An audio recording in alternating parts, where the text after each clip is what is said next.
Hello, everyone.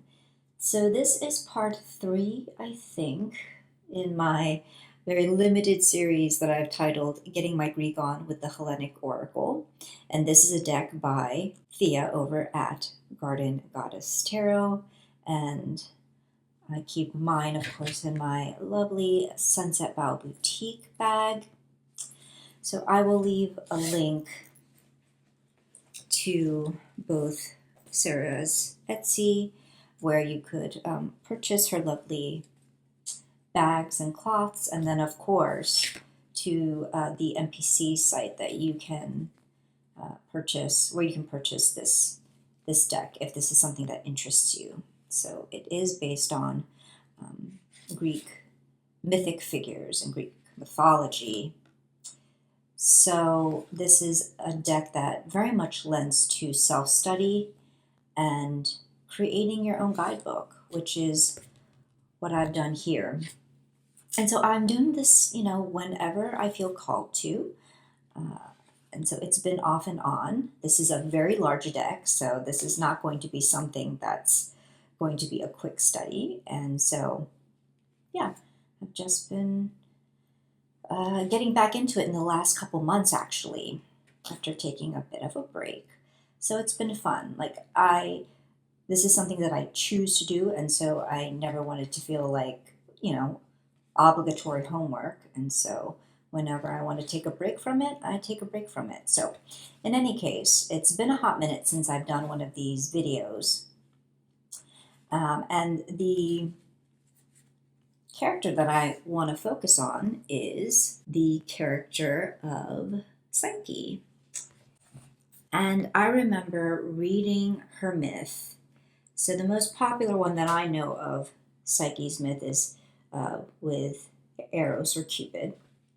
And I remember I read this myth when I was in middle school, and I read it from the very first time I read it, might have actually been even in late elementary school. And I remember this was one of my favorite books when I was younger. And this right here is the image that I absolutely fell in love with. I just loved everything about this. I just thought the painting was so beautiful. And I felt like the story was very intriguing and interesting. So here is the image from the Hellenic Oracle. And essentially, Psyche, I'll go into a bit of a quick and dirty summary, but I'm just going to assume that people watching this know the story behind Cupid or Eros and Psyche. You can find the story very easily. So in any case, Psyche, she's this princess. She's a mortal princess, and she is beautiful, and her beauty is said to surpass even Aphrodite's, which pisses Aphrodite off. And so essentially she orders her son Eros to kill Psyche, to be rid of her. But what ultimately happens is that once Eros lays his eyes on Psyche, he falls madly in love with her. Eventually, she is secretly whisked off to be his bride, but she has no idea who he is because he visits her only at night in the pitch dark.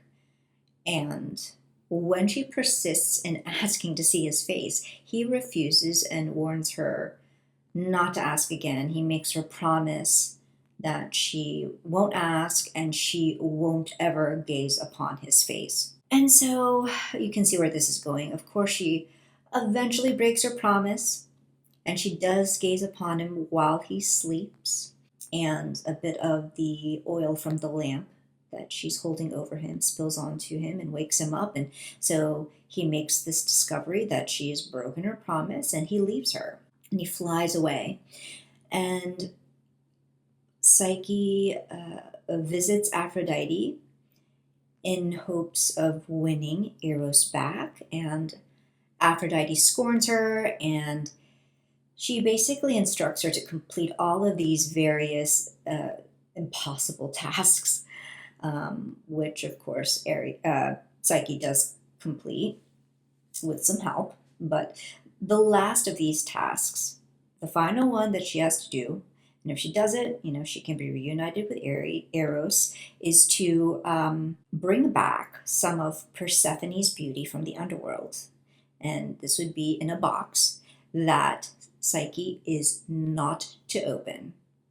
Aphrodite specifically tells her she is not to open this box. So Psyche is able to obtain this box from Persephone, and I know, shocker, Psyche is unable to squelch her curiosity. And some of this could also be, motivated by a bit of vanity, because in different versions of the story, she wants to steal some of this beauty for herself. So she opens the box, and of course it all backfires on her, and she falls into a deep sleep.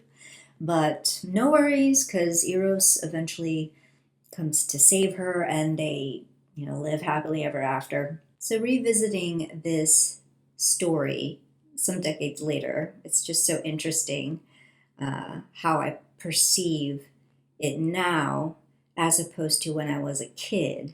Because I remember back then I was just so frustrated with Psyche and why she couldn't just, I know this sounds terrible, but why she couldn't just comply.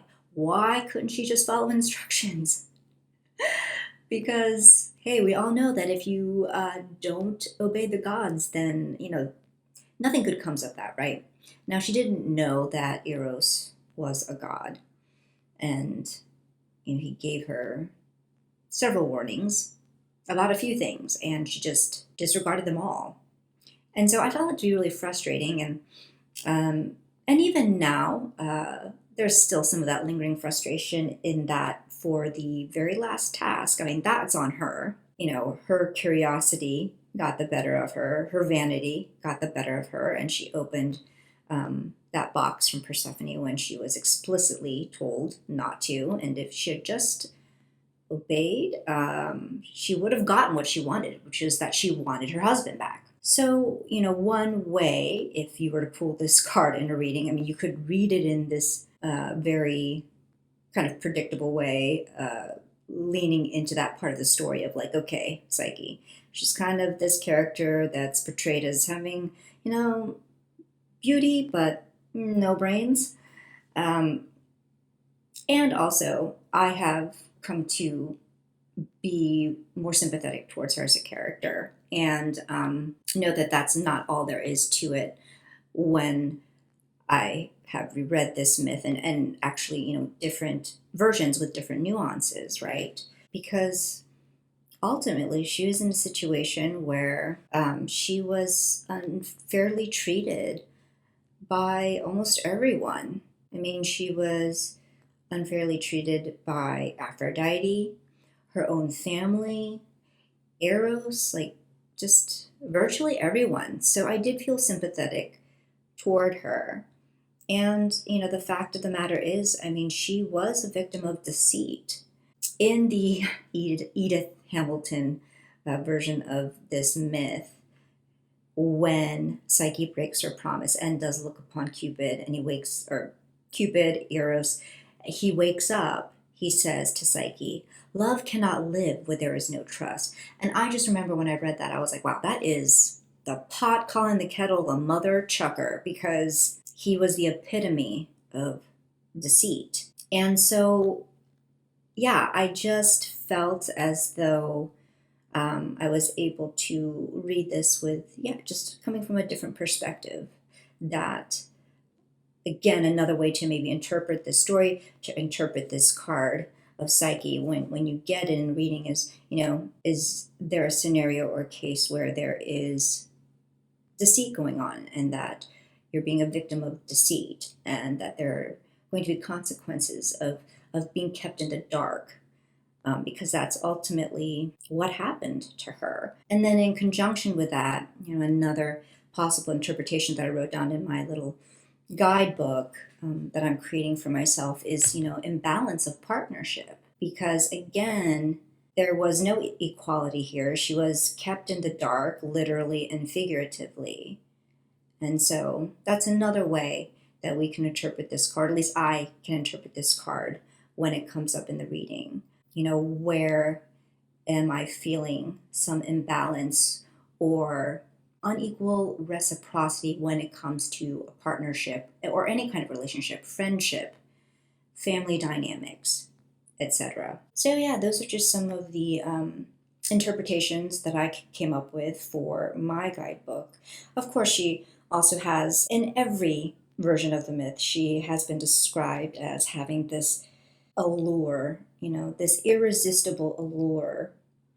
And so certainly that's, of course, something else that we could lend to as a possible meaning for this card.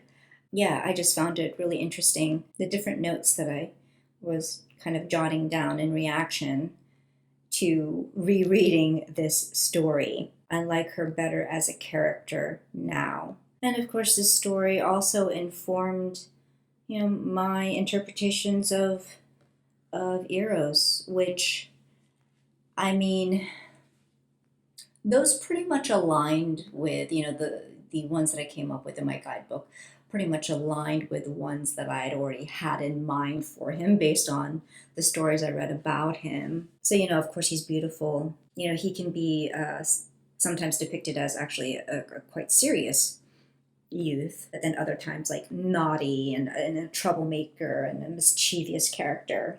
So yeah, he of course can exemplify all those things. Of course, the idea of love and love being blind, and he's also in several stories quite cruel. But then on top of that, I feel like he's he's also a coward.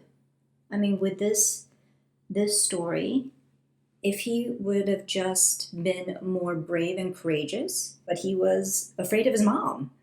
And so he resorted to deceit instead, which just made a clustermuck of everything.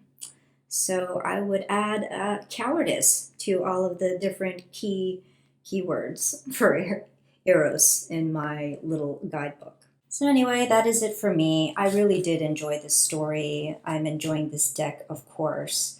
And yeah, just having fun, continuing on with this study and really getting a lot out of revisiting all of these Greek myths. So are you doing a Greek myth study? Do you have this deck or some other Greek mythology inspired deck?